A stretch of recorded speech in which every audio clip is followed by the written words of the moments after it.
Es tiempo de abrir la Biblia juntos, de conectarnos con su palabra y de andar en el camino. Buenos días, amada iglesia. Pueden tomar sus lugares en lo que nos preparamos para lo que la palabra del Señor tiene para nosotros en esta muy particular mañana. Una mañana de guerra. Y me pareció tan interesante hoy temprano cuando estaba meditando sobre esto, de que este tiempo de predicación y de enseñanza de la palabra es sobre acontecimientos que se dieron en los tiempos de Artajerjes persa, allá en Irán, el regreso de Nehemías a Jerusalén en Israel.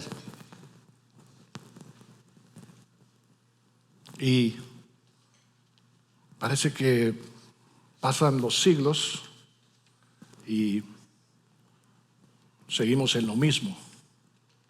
Pasa el tiempo y como que no termina esta muy particular batalla que se da y que viene desde tiempos inmemoriales.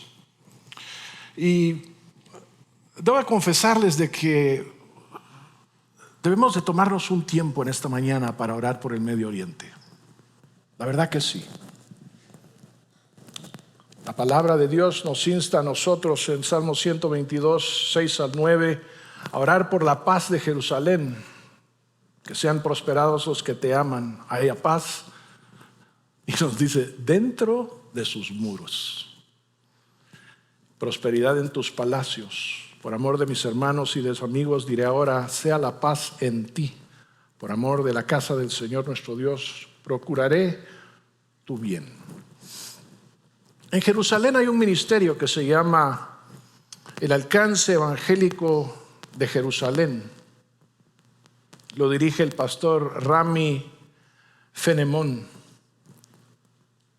Preguntado sobre cómo se debiera de orar estos días, en particular cuando pensamos acerca de Israel y su relación con Palestina. Y aprovecho, mis hermanos, para hacer un paréntesis y pedir que aquel que sea el dueño del vehículo con placas 961 kilo QG está mal estacionado. Regreso a donde estábamos anteriormente.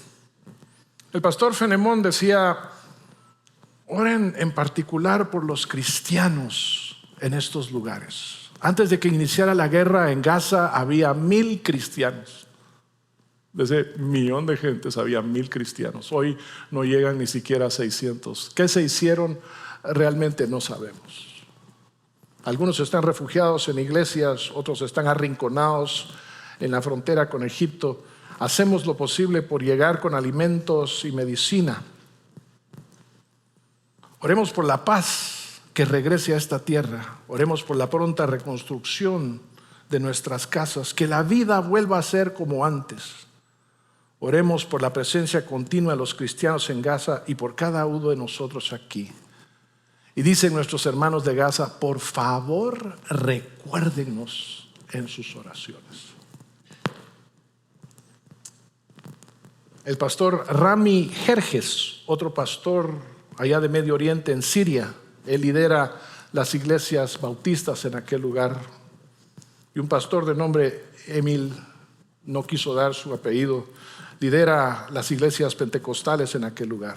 Y ambos nos piden que oremos por persecución, porque a pesar de que el nuevo gobierno dice que es muy abierto a las distintas religiones, la presencia de nuestros hermanos cristianos en Siria es bastante grande y la persecución lo es también.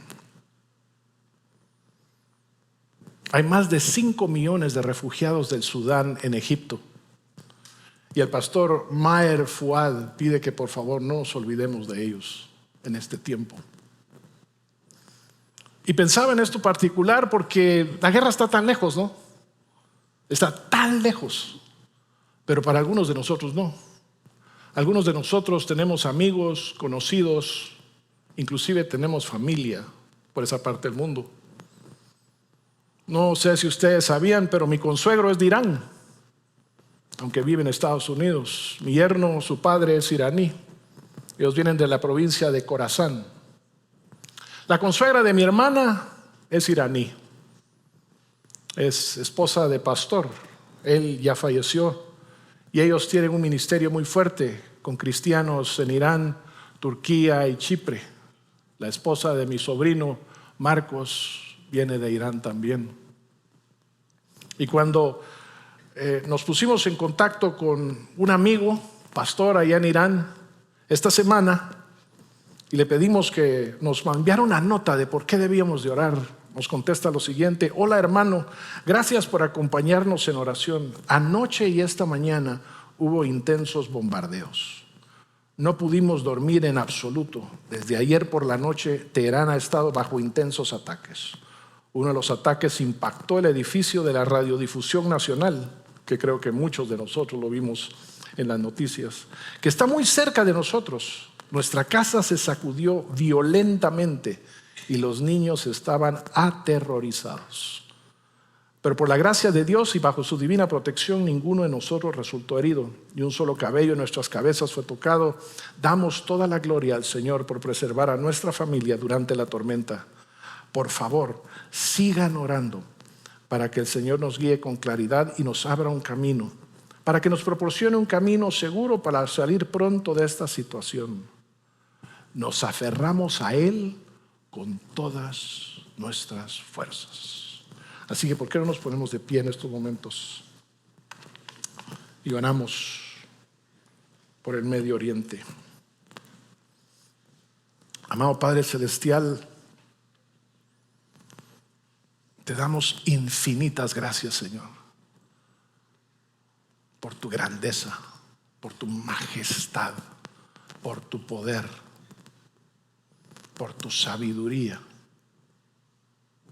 Te damos infinitas gracias, Señor, porque a pesar de lo que nosotros vemos, Señor, sabemos en lo profundo de nuestro corazón que nada se ha salido de tu control, que nada está fuera de tu voluntad y que tú utilizas todas las cosas que suceden en este mundo para llevar a cabo tu plan perfecto. Para ese momento en el cual tu Hijo Jesús ha de regresar, Señor, y ha de mostrarse vencedor. Y ha de venir a recoger a su pueblo para que podamos estar con Él. Pero mientras se da esto, Señor, tú nos llamas a ser personas y a ser una comunidad de oración, a interceder, Señor, por la paz de Jerusalén, la paz de Israel, la paz del Medio Oriente. Señor, pedimos, Señor, que así como tu palabra dice, bienaventurados son los pacificadores, porque serán llamados hijos tuyos. Señor, levanta a hijos tuyos, que en medio de este conflicto, en medio de estas guerras, en medio de esta persecución, en medio de esta desolación, de esta muerte, puedan traer paz. Y Señor, no sabemos cómo es que tú estás llevando esto adelante, pero confiamos, Señor, que aún en medio de todo esto que nosotros vemos y escuchamos, tu evangelio corra. Que, Señor, levantes tú a tus siervos, estos hombres que aquí he mencionado y muchos más que se encuentran en aquel lugar.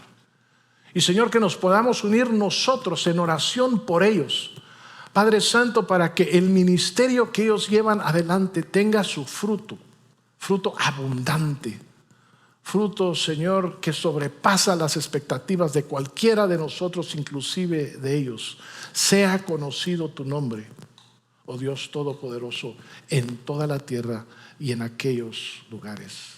Guía los pensamientos, Señor, y las acciones de aquellos que están en los lugares de poder y de influencia. Y, Señor, así como tú tocaste el corazón de Artajerjes, el corazón de Ciro, el corazón de todos los reyes y de todos aquellos que están en eminencia, Señor, así confiamos que tú estás tocando estos corazones, Señor, para que finalmente haya paz. Señor, abre nuestros ojos para que seamos como el siervo de Elías, que decía, somos pocos, si ellos son muchos. No. Mira bien, los que están con nosotros son más. Y Señor, que esto puedan ver nuestros hermanos en aquel lugar, que no se puedan sentir abandonados. Señor, abre sus ojos.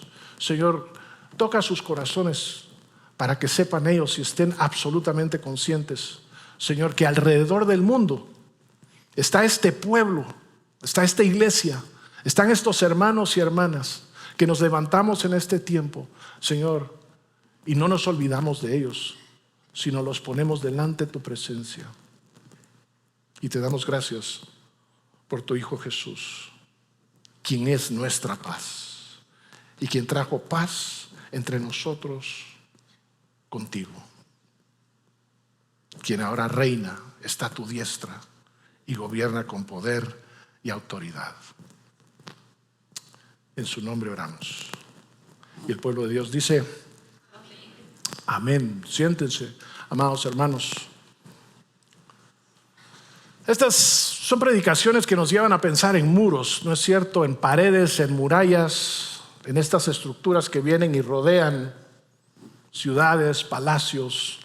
Y he de decirles de que de donde yo vengo, aquí en Guatemala, en estos tiempos, pues me es un poco difícil ponerme a pensar en eso, porque cuando yo pienso en muros y pienso en las descripciones que se dan ahí, pues yo pienso tal vez en el fuerte de San José, ¿verdad? Aquí, al final de la zona 1, inicios de la zona 4, donde está el Teatro Nacional, el Teatro al Aire Libre, y miro ese gran muro que está ahí, y digo, debe ser algo así. O de repente me pongo a pensar en el castillo de San Felipe, allá en Izabal, ¿verdad? Muchos de nosotros hemos tenido la oportunidad de visitarlo, por lo menos de verlo en fotografías, y pensamos, bueno, de repente es algo así, ¿verdad? Hablaba con mi hermano David López y estábamos conversando acerca de la importancia de muros, particularmente en aquellos tiempos. Y entonces, honestamente, me quedó la inquietud, y como dice Rolando, nosotros los que es adultos contemporáneos, lo que hacemos es que cuando tenemos una duda nos vamos a los comentarios que tenemos. Resistí la tentación de buscar en ChatGPT, así que fui a buscar en los libros que todavía tengo por ahí. Encontré lo siguiente, escuche qué interesante. En el mundo antiguo, la construcción de ciudades era la cumbre del éxito de una sociedad, una actividad que la definía como ordenada, civilizada y culta. Por otro lado, las regiones desoladas, sin estructuras o con estructuras en ruinas, se consideraban caóticas, desordenadas, incivilizadas, incluso monstruosas y feas. Las ciudades y los edificios representaban la creación, la vida, el orden y la belleza. Las estructuras deterioradas se asociaban con el caos y la muerte. Construir o reconstruir una estructura conllevaba poderosas emociones. Era más que una mera actividad de ingeniería, era un movimiento del caos al orden, de la muerte a la vida. Magníficos edificios eran la evidencia de la prosperidad y la vida. El deterioro era un síntoma del fracaso y muerte. Y tales éxitos y fracasos ocurrían ante la atenta mirada de las naciones circundantes. Las naciones que construían estructuras majestuosas eran muy estimadas por otras naciones, eran honradas y a veces hasta envidiadas. Los estados cuyas estructuras eran destruidas o se deterioraban eran menospreciadas por otros y también se convertían en objeto de burla. Pasajes como Isaías 42:6 y 49:6 nos recuerdan que Israel debía de ser luz a las naciones y que de ella saldría la salvación de Jehová hasta los confines de la tierra. Había para ellos una unión de este llamado de Israel y la importancia de la ciudad de Jerusalén. Algo que nosotros podemos ver con claridad cuando leemos el Salmo 48, por ejemplo. Miren algunos de sus versículos. Grande es el Señor y muy digno de ser alabado. ¿En dónde? En la ciudad de nuestro Dios, su santo monte, hermoso en su elevación. El gozo de toda la tierra es que el monte Sión en el extremo norte, la que gran ciudad del rey. Dios en sus palacios se dio a conocer como baluarte. Como lo hemos oído y así lo hemos visto, dice el versículo 8, en que la ciudad del Señor de los ejércitos, en la ciudad de nuestro Dios, Él se afirmará para siempre. Tu nombre será conocido hasta los confines de la tierra. Y termina este salmo en el versículo 11 diciendo: caminen por Sión y vayan ¿qué? Alrededor de ella. Y empieza a sonar un poco familiar, ¿no es cierto? Consideren atentamente que sus murallas, recorran sus palacios para que lo cuenten a la generación venidera. ¿Y qué deben de cortar? Que nuestro Dios es nuestro Dios para siempre. Él nos guiará hasta la muerte. Es cuando nosotros empezamos a comprender estos elementos, la importancia del testimonio de Israel para otras naciones. El eje que la ciudad de Jerusalén jugaba en esa aserción y el profundo significado religioso, político, social y cultural que una ciudad tiene cuando sus principales edificaciones, sus murallas están asentadas y firmes, que finalmente nos empieza a hacer sentido a nosotros, porque es que Nehemías reacciona de una forma tan visceral cuando él recibe las noticias de que Jerusalén está destruida y particularmente sus puertas y murallas. Es que no solo era que estaban por ahí regados estos escombros, era el hecho de que la ciudad santa estaba en aflicción y oprobio, era la burla de sus vecinos. Por tanto, Dios era la burla de ellos. La gloria de Dios estaba ausente de aquel lugar y el testimonio de Jehová a las naciones inexistente, totalmente destruido. Así que en estos domingos lo que hemos hecho es, hemos leído y estudiado cómo Nehemías responde y cómo él describe la buena mano de Dios ha estado con él, lo ha fortalecido y sostenido para llevar a cabo esta reconstrucción. Y ¿sabe qué? Más adelante vemos nosotros cuando Esdras entra en acción en este libro, que no solo era la reconstrucción de los muros y del templo, era la reconstrucción de la vida espiritual de Israel. Hemos aprendido la importancia de ¿qué? De la humillación. Hemos aprendido la importancia de la oración, del ayuno, de la confesión, de regresar a las promesas de Dios, de ser valiente y osado cuando Dios abre las oportunidades para llevar a cabo su propósito. Y hemos conocido a un líder como Nehemías, excepcional, ¿no es cierto? Un hombre que entiende su entorno, planifica con atención al detalle, que motiva a su pueblo, que tiene la flexibilidad para ajustar su trabajo según las circunstancias que se den a su alrededor. Es un hombre inteligente que no descarta a sus enemigos, pero sí sabe lidiar con ellos y que no pierde de vista el objetivo por el cual él se encuentra en aquel lugar.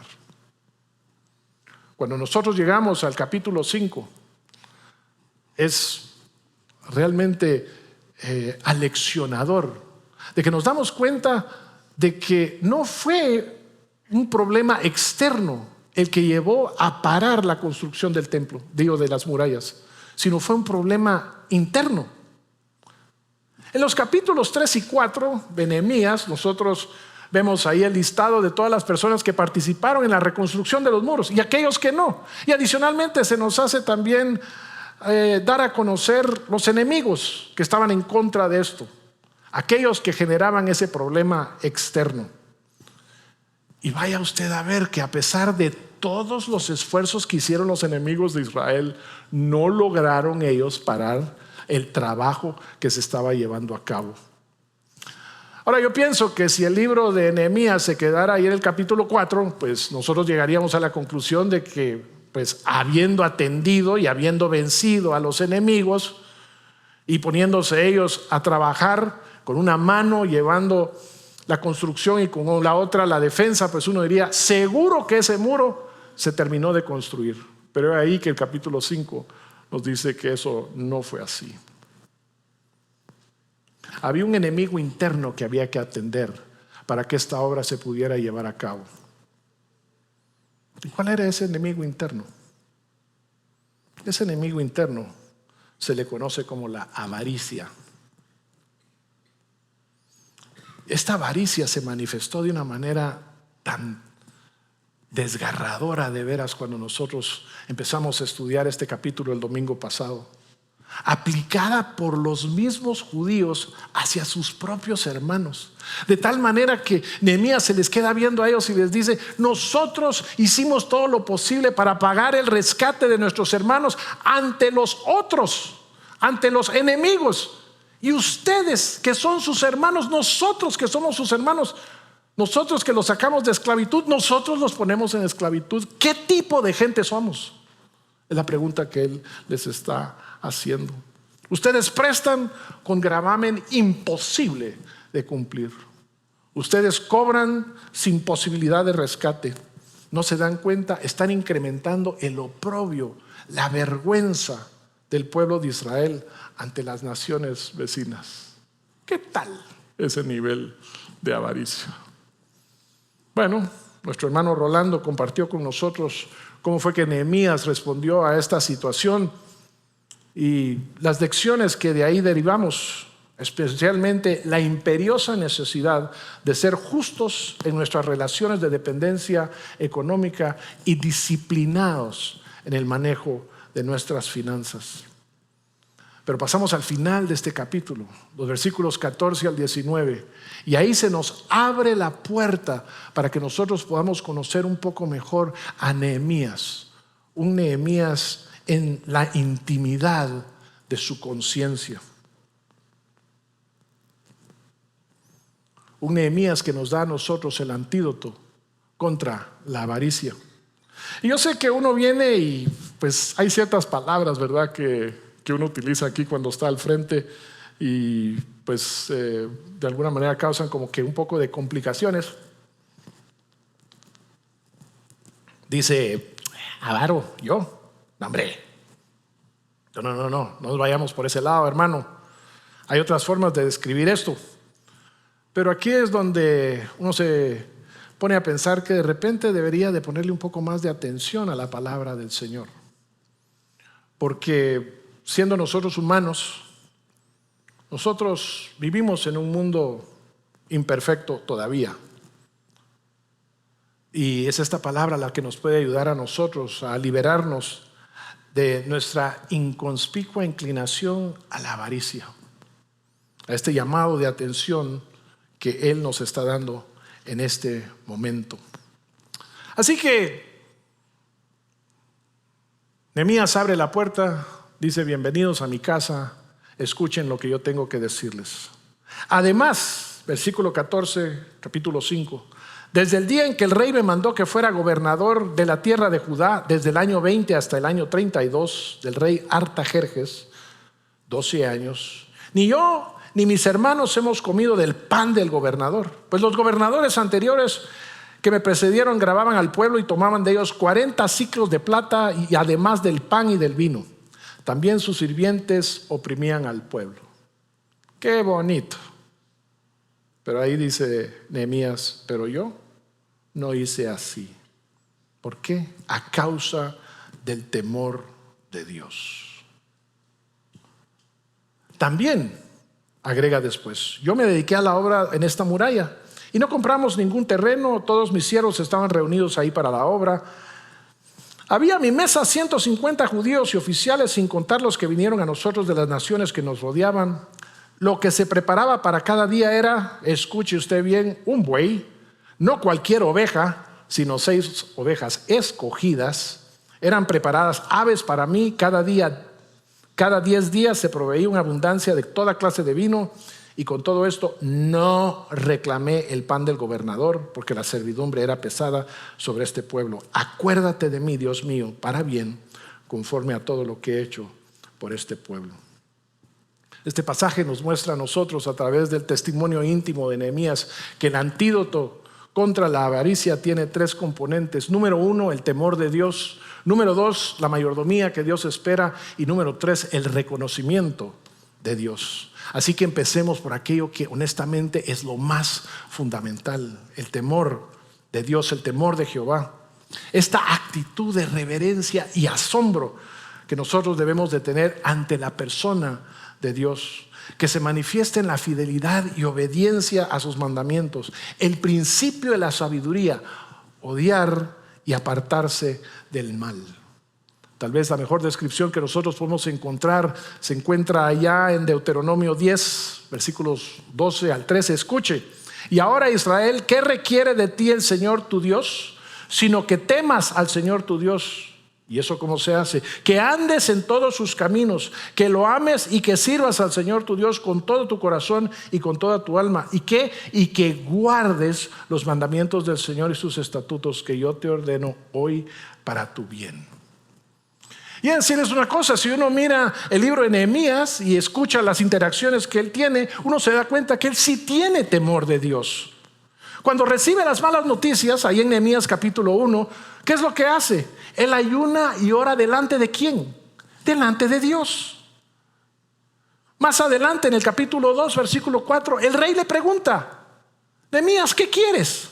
¿Y cuál es la respuesta de él? Y yo oré delante de ¿quién? De Dios. Se reúne con las autoridades del pueblo judío y ¿qué les cuenta? Les cuenta la bondad de la mano de ¿quién? De la mano de Dios.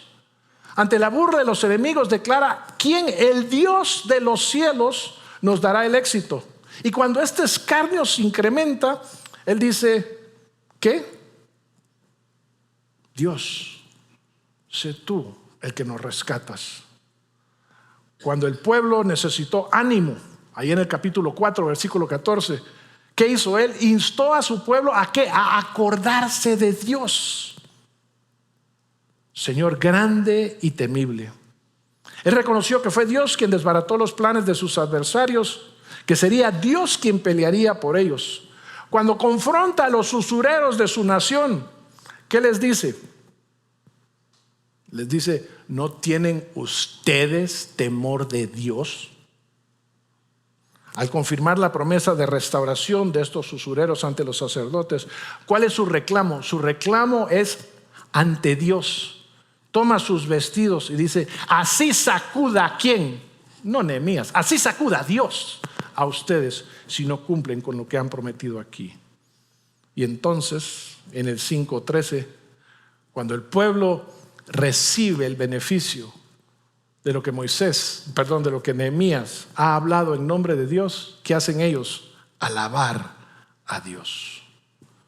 Amados hermanos y hermanas, la verdad es esta: no hay antídoto a la avaricia y al orgullo y a la vanidad que lo acompañan si no hay temor de Dios.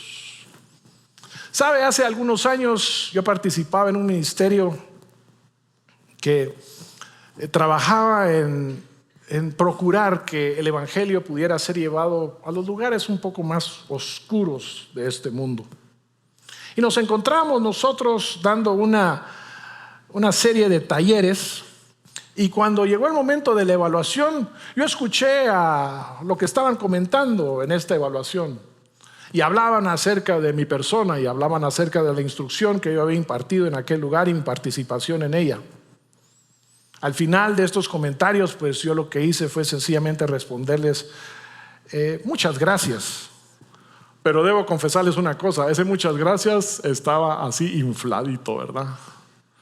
Estaba con un grado de falsa modestia, estaba con un brío de orgullo y genuina insensatez.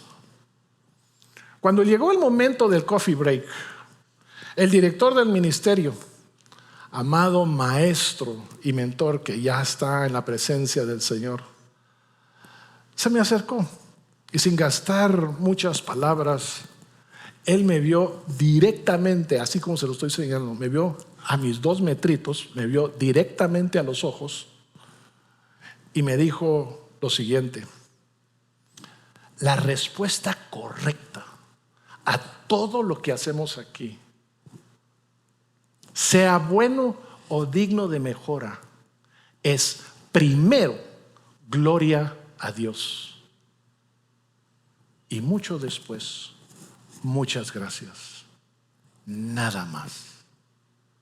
¿Entendiste? Y quiero decirles, mis amados hermanos, de que esa mirada y esas palabras se me han quedado a mí grabadas como con fuego. Porque es la verdad. Nada es posible si no hay temor a Dios. La avaricia, mis hermanos, no se puede vencer si no es teniendo el fundamento del temor a Dios. Lo cual nos lleva a lo segundo, la mayordomía que Dios espera. Si nada es posible, si no hay temor de Dios, todo es posible cuando entendemos que lo que tenemos viene de Dios. Y como administradores de sus recursos, debemos de ejercer una mayordomía fiel sobre estos. Creemos sinceramente lo que dice Salmo 24:1, que de Él es toda la tierra, todo lo que hay en ella, el mundo y todo lo que en él habita. Perdón, mis hermanos, creo que les hice una pregunta. Creemos en esta iglesia lo que dice Salmos 24:1, que del Señor es la tierra y todo lo que en ella habita, el mundo y todo lo que en él hay. ¿Creemos esto? ¿Creemos esto? Muy bien. Entonces la siguiente pregunta es: ¿cuál es aquello que el Señor ha puesto bajo nuestra mayordomía? Pues hay alguna que otra cosita.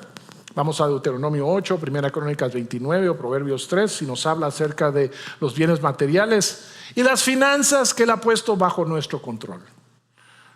Nos vamos a Salmo 90 o Efesios 5 y habla acerca del tiempo, el cual nosotros debemos redimir, utilizar sabiamente. Romanos 12 y 1 Pedro 4 nos habla acerca de dones y talentos, habilidades, experiencias, conocimientos que deben usarse para su gloria y el servicio a otros. En Efesios 6, Timoteo 5, Gálatas, Filipenses nos habla acerca de las relaciones, sean familiares, en la iglesia, de amistad, de trabajo, de estudio u otros. Todos estos son recursos que Él ha puesto bajo nuestro dominio. Y sabe, esta lista podría extenderse mucho más, pero hay un derecho muy particular que nos presenta a nosotros Nehemías, que es algo diferente, uno al cual él tenía acceso. Se encuentra en los versículos 14 y 15. Desde el día que el rey me mandó que fuera gobernador en la tierra de Judá, desde el año 20 hasta el 32 del rey Artajerjes, 12 años, ni yo ni mis hermanos hemos comido ¿qué? Del pan del gobernador. Ese era su derecho. Dios le había puesto eso bajo su dominio, pero los gobernadores anteriores, dice él, que me precedieron, grababan al pueblo y tomaban de ellos 40 siclos de plata, además del pan y del vino. También sus sirvientes oprimían al pueblo. ¿Sabe qué? Nehemías genuinamente tenía derecho al pan del gobernador. Él había sido nombrado gobernador por el mismo rey Artajerjes. Él tenía derecho a esta asignación presupuestaria, ¿verdad?, para la alimentación de aquellos bajo su dirección y autoridad. Era un recurso a su disposición. Pero demanda nuestra atención esta actitud y esta decisión de Nehemías, que no permite que la avaricia eche raíces en su gobierno. No abusa ni oprime al pueblo con este recurso. ¿Sabe qué? No ejerce su derecho al pan del gobernador. En este caso, Nehemías ejerce la mayordomía de lo dado por Dios. ¿Sabe qué? Restringiéndose de este derecho. No sé usted, pero a mí me impresiona, me conmueve algo así. Porque en estos días nosotros vivimos en una sociedad donde se nos educa asiduamente a que somos personas con derecho y como tales no los podemos claudicar ni dejar de hacerlos valer. En nuestro país la Constitución política establece nuestros derechos. Pero ¿sabe qué? Leyéndola no nos dice cómo es que nosotros debemos de manejar este derecho que tenemos sobre los recursos que son puestos a nuestra disposición. El dinero, por ejemplo. Así que ¿quién dicta cómo es que se utiliza este recurso? Pues es la cultura en la cual nosotros nos movemos y en la cual nosotros existimos. Esta cultura nos demanda que nosotros reconozcamos que el dinero, ¿de quién es? De nosotros. ¿Obtenido por qué? Nuestros esfuerzos, según nuestras habilidades y nuestras capacidades, para ser utilizado ¿cómo? Como nosotros querramos, cuando nosotros querramos, donde nosotros querramos. ¿Y sabe qué? Sin tener que darle cuentas a nadie. Mire, y es tan astuta esta cultura que nos convence que capacidad crediticia es sinónimo de efectivo en mano. Pienso en todos ustedes que son financieros y saben que esa es la trampa número 1. Bajo esta cultura, nosotros tenemos derecho a utilizar nuestro dinero para comer, beber, ver, escuchar, estudiar, decir lo que querramos. Pero no se queda ahí. ¿Qué hay de malo?, nos pregunta, en comprar aquello que me dé estatus o refleje el éxito de mis emprendimientos.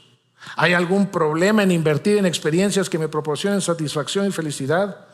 Si en esta vida hay que tratarse bien, ¿no es cierto? ¿Qué hay de malo en acumular más de lo que necesito? Si al final es mi dinero, es mi derecho. Nehemías nos dice, no. Hay un camino diferente. Voluntariamente sacrificar nuestros derechos. La mayordomía que Dios espera es una en la cual voluntariamente sacrificamos nuestros derechos. Pero ¿sabe qué? No se queda ahí.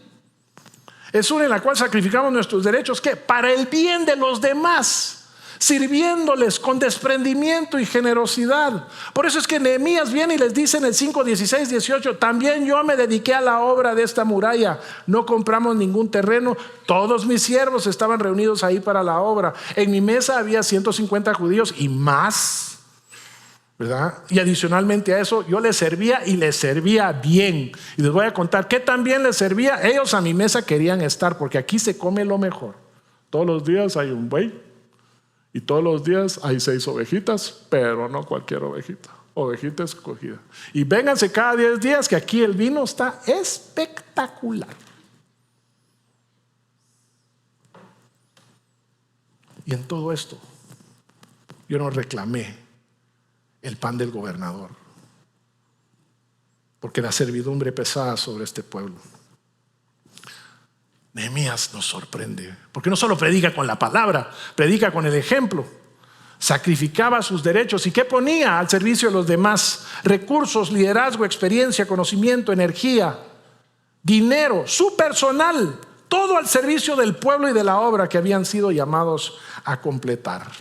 Qué ejemplo de mayordomía, sacrificada, desprendida, generosa. ¿Sabe qué? En una mayordomía de ese nivel no hay espacio para la avaricia. El apóstol Pablo en 1 Corintios 9, 11 y 12 describe lo siguiente: si en ustedes sembramos lo espiritual, ¿será demasiado que de ustedes cosechemos lo material? Si otros tienen este derecho sobre ustedes, ¿no lo tenemos aún más nosotros? Sin embargo,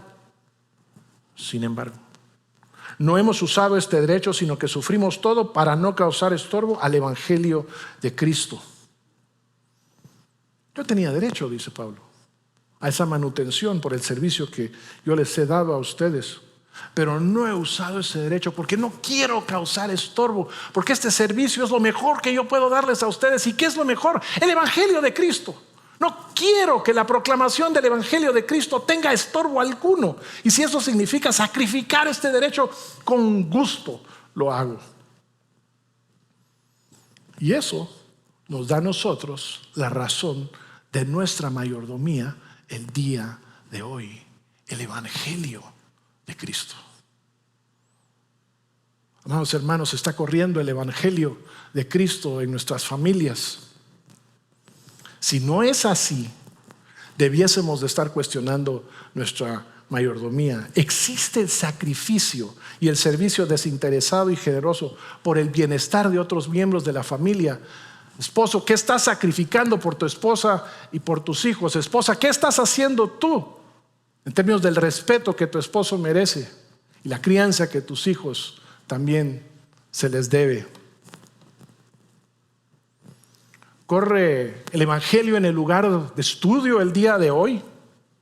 Si no es así, si el evangelio no está corriendo ahí donde tú te encuentras estudiando, la pregunta que te tienes que hacer es: ¿cómo está mi mayordomía? ¿En qué gastas el tiempo con tus amigos y compañeros? ¿Corre el evangelio de Cristo por tu trabajo el día de hoy? Si no es así, nosotros debemos de cuestionarnos nuestra mayordomía.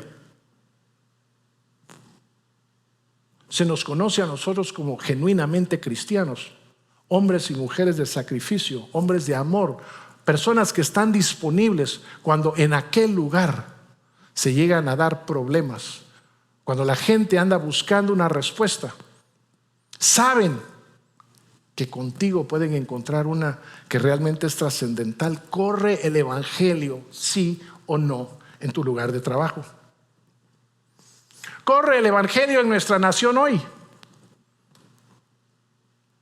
Si no es así, deberíamos de nosotros preguntarnos sobre nuestra mayordomía.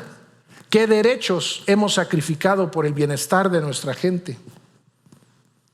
La otra pregunta es si corre el evangelio de Cristo hasta lo último de la tierra. Si no es así, entonces cuestionemos nosotros qué hemos sacrificado o qué no hemos sacrificado como pueblo de Dios para que el nombre de Jesús sea conocido en todo el mundo y que su servicio de amor desinteresado y generoso sea escuchado por toda tribu, lengua y nación. Lo cual nos lleva a la última pregunta. ¿Corre el evangelio en esta iglesia el día de hoy? Y antes de contestar, quiero decirles que yo personalmente doy gracias por aquellos que hacen que el evangelio corra por nuestra congregación y de esta congregación por toda esta ciudad, por toda esta nación y por el mundo. Hombres y mujeres que, ejemplificando la mayordomía que Dios requiere de ellos, sacrifican sus derechos y son desprendidos y desmedidamente generosos con los recursos que el Señor pone a su disposición. Hombres y mujeres que sirven el evangelio de Cristo en aldeas remotas en el interior de nuestro país, en las áreas marginales de la ciudad de Guatemala, en las prisiones. Personas que ponen sus finanzas, tiempo, conocimiento, experiencia al servicio del reino para que el evangelio corra de esta iglesia hasta lo último de la tierra. Pero sabe, también he de confesarles que como comunidad de fe no estamos utilizando nuestros recursos, los recursos que Dios ha puesto a nuestra disposición en todo su potencial para poder impactar con este evangelio a aquellos que están a nuestro alrededor. Tómese un minuto por favor y mire alrededor suyo. Vamos, mire alrededor suyo, ¿qué ve? ¿Sabe qué veo yo? Yo veo gente espectacular.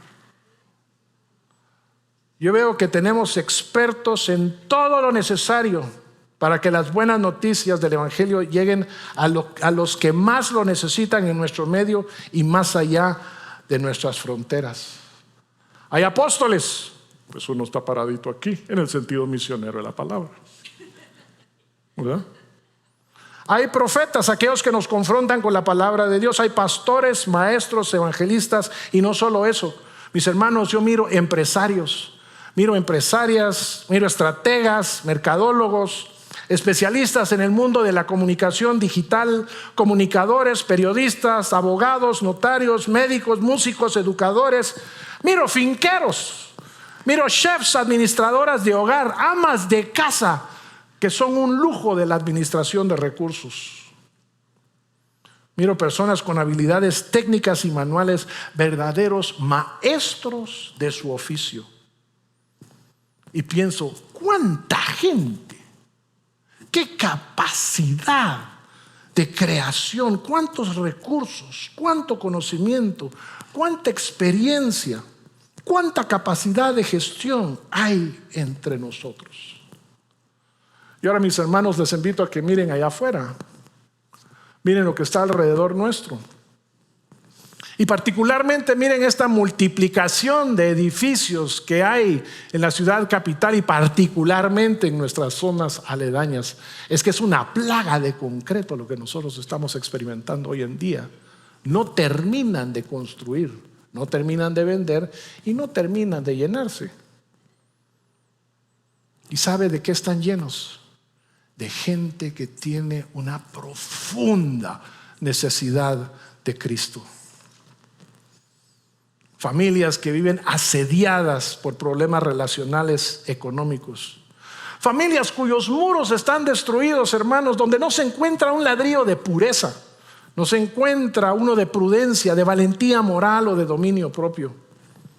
Familias que no saben qué hacer con el asalto desmedido, devastador de las redes sociales en ellos y en sus hijos, y del pensamiento liberal progresista al cual se enfrentan a diario.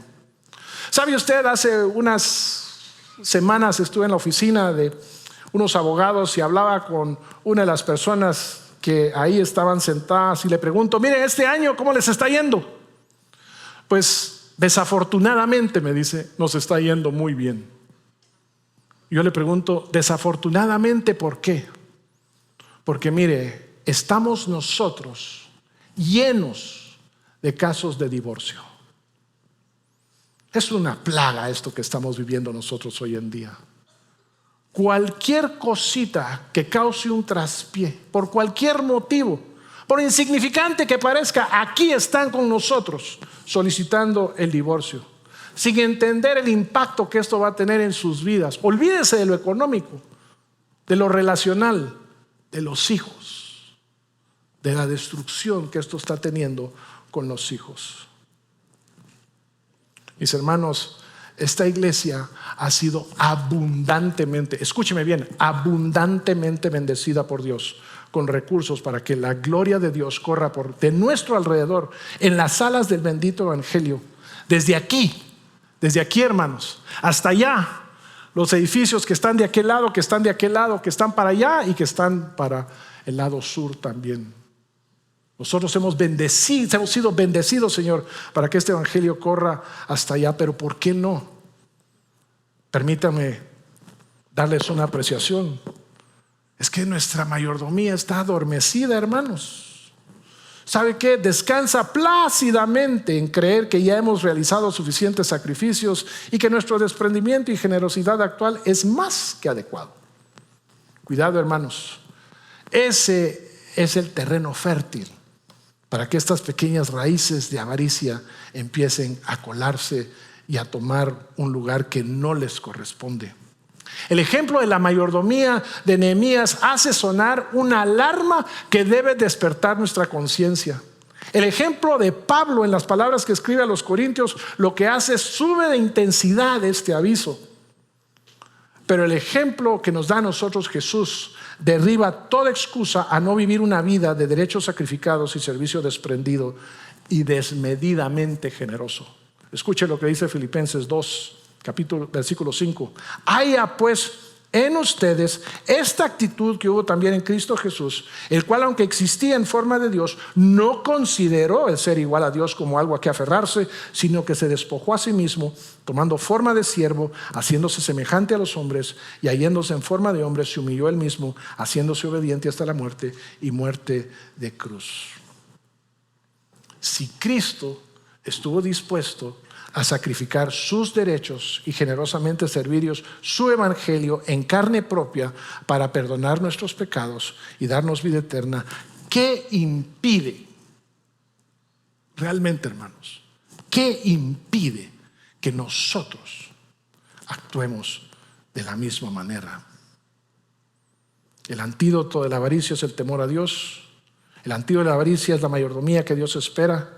Pero tercero y final, el antídoto de la avaricia es buscar únicamente el reconocimiento de Dios. Termina Nehemías con esto antes de invitarnos a salir de su vivienda. Acuérdate de mí, Dios mío, para bien, conforme a todo lo que he hecho por este pueblo. Hay una fórmula fascinante en este versículo. Al servir a otros de manera desprendida y desmedidamente generosa, como él lo describe, todo lo que he hecho por este pueblo, bajo el temor de Dios, podemos confiar en que resultará para nuestro bien. Nehemías lo tenía cristalinamente claro. El único reconocimiento que él buscaba era el reconocimiento de Dios, algo supremamente importante. Porque ¿sabe qué? Vivimos en un mundo donde constantemente la aprobación de terceros es, La buscamos de una manera enfermiza a veces. Estamos siempre con el radar de la aceptación. Está en constante monitoreo para ver y escuchar si hemos sido de impacto, por lo menos si hemos dejado alguna impresión en otros. Y las redes sociales lo que han hecho es esto. Lo han multiplicado por N. Queremos saber lo que piensan de nosotros y lo que están diciendo de nosotros. Pareciera ser que tanto nuestro valor personal depende de esto y no depende de lo que Dios piense de nosotros. Y una de las cosas más complicadas es que nosotros muchas veces lo que queremos escuchar algo de parte de aquellas personas a las cuales nosotros servimos, una expresión de gratitud, un reconocimiento de nuestro sacrificio. Pero ¿sabe qué? Nehemías nos dice, esto no es así. La única opinión que vale es la opinión de Dios. Jesús en Juan 14:23 nos insta a que no seamos como los fariseos, que dice que amaban más el reconocimiento de los hombres que el reconocimiento de Dios. Y en Mateo 24:23, en la parábola de los talentos, Jesús nos enseña que el único reconocimiento que vale es el de Él. Cuando Él dice, bien hecho, buen siervo y fiel. En lo poco fuiste fiel, sobre lo mucho te pondré. Entra en el gozo de tu Señor. Un maestro predicador nos enseñaba hace muchos años y decía, ¿saben una cosa? Uno no puede pasar el mensaje a la congregación si el mensaje no pasa primero por uno. La vida de Nehemías es un recordatorio extremadamente crudo y extremadamente necesario.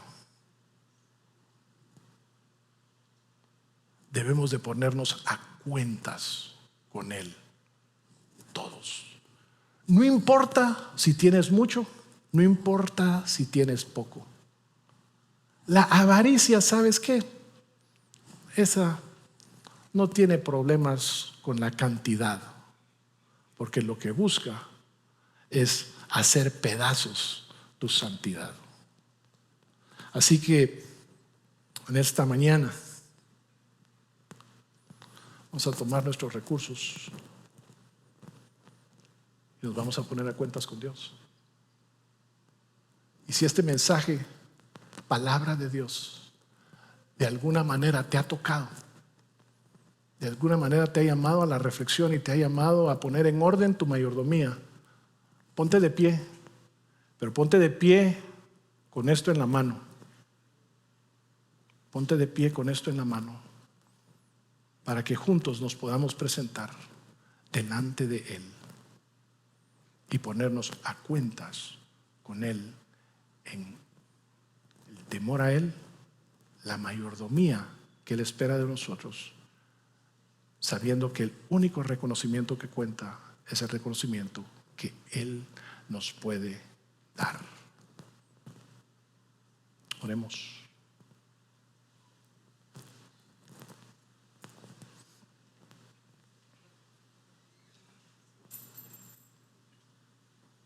Míranos, amado Padre Celestial.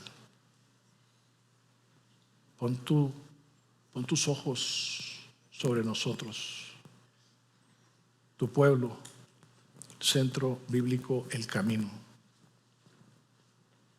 Señor, nosotros reconocemos que hemos sido bendecidos mucho más allá de lo que nosotros pudiésemos haber pensado. Con solo el hecho de conocer a tu Hijo Jesús, ofrenda perfecta para nosotros, lo mejor del cielo para lo peor del hombre. Señor, nos humilla delante de ti y nos obliga el día de hoy, Señor, a regresar a ti, Señor, a ponernos delante de tu presencia y, Señor, nuevamente reconocer tu grandeza, reconocer, Señor, tu majestad, la honra que tú te mereces y el hecho de que nuestro temor se ha quedado corto. Hoy, Señor, queremos Queremos temer a ti, temerte a ti, Señor, como te temía Nehemías, que estaba consciente hasta en el detalle más sencillo de que todo era tuyo y venía de ti. Señor, queremos vivir bajo este fundamento, todos los que estamos aquí. Señor, queremos vivir bajo la mayordomía tuya. Señor, reconociendo que todo lo que tenemos viene de ti, a ti te pertenece, y que nosotros, Padre Santo, somos los que tenemos que ajustar, Señor, nuestro pensamiento, nuestras acciones, nuestras palabras para reflejar esto. ¿Por qué? Para que el Evangelio, el bendito Evangelio de tu Hijo Jesús pueda correr desde esta iglesia, Señor, a cada una de las familias aquí representadas. Y a las familias de las familias que aquí están representadas. A los vecindarios de las familias aquí representadas. A los lugares de estudio y de trabajo de las familias aquí representadas. Señor, pueda correr a través de estas familias a esta ciudad, a esta nación, y Señor, hasta lo último de la tierra.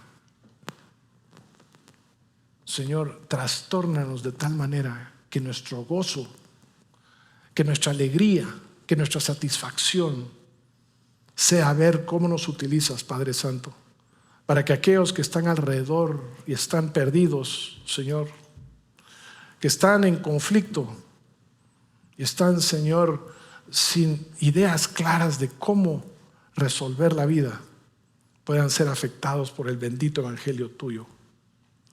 Y Señor, te pedimos la humildad como tenía Nehemías para buscar únicamente el reconocimiento tuyo. Padre Celestial, cómo anhelamos de lo profundo de nuestro corazón. De lo profundo de nuestro corazón, Señor, hay un anhelo que solo se va a satisfacer cuando escuchemos de nuestro amado Señor y Salvador Jesucristo: bien hecho. Huguito, bien hecho. Sarita, bien hecho. Charito, bien hecho. Rolando, bien hecho. Arthur, bien hecho. David, bien hecho. Ana Lilian, bien hecho. Todos queremos escuchar, Señor. Todos queremos escuchar. Bien hecho, buen siervo y fiel. Sobre lo poco fuiste fiel, sobre lo mucho te pondré. Entra y disfruta del gozo de tu Señor. Y este pueblo de Dios dijo: amén. Amén. Gracias por acompañarnos hoy. Esperamos que vuelvas y sigas conectado con la palabra. También te invitamos a que nos sigas en nuestras redes sociales. Hasta pronto.